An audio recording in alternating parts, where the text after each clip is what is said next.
Greetings, YouTube. I'm really baffled how the Onion stays in business in this timeline.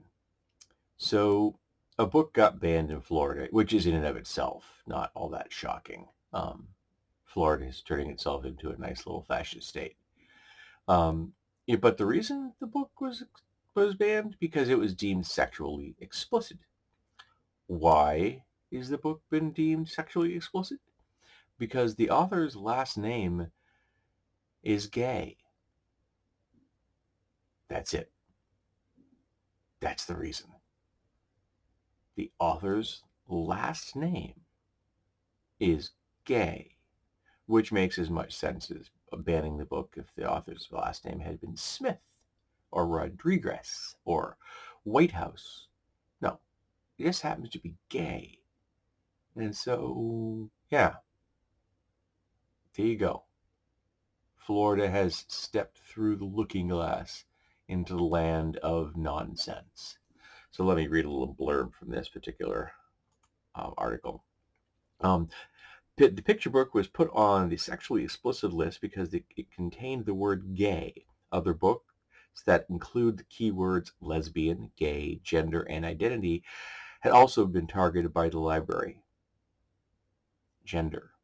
You are aware that most people have a gender, right? You are aware of that? There are people who don't, but most of us do. I imagine that the person that, banned those books has a gender. I imagine that they express that gender to the world in how they dress. Maybe even engage in, gender affirming care, medical care even. Hair plugs, breast jobs, chin implants. Those are all gender affirming pieces of care. Huh. Why is it okay when cis folks do that? I don't quite get that. And identity? You've warped the word identity? Okay. Although it is obviously laughable that our picture book showed up on this list of censored books simply because the author's last name is gay, the ridiculousness of the fact should not detract from the seriousness of the situation. The actual book itself is written by Canadian children's author Mary Louise Gay.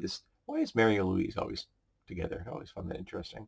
Follows siblings Sam and Stella, who enjoy a day out together reading, visiting a lake, and building a doghouse. Ah, shocking content. Visiting a lake and building a doghouse. I bet they didn't even have permits.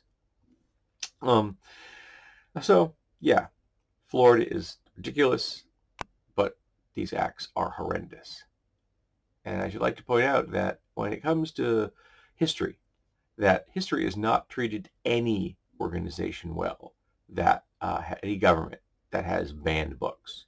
Keep that in mind, folks, that you are going to be lumped in with the book banning and the book burning of the Nazis now and forever. You are intrinsically linked with those.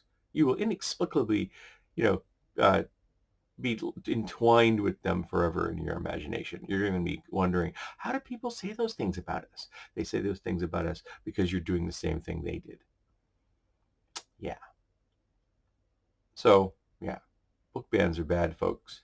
And the fascists in the Republican Party are a terrorist organization.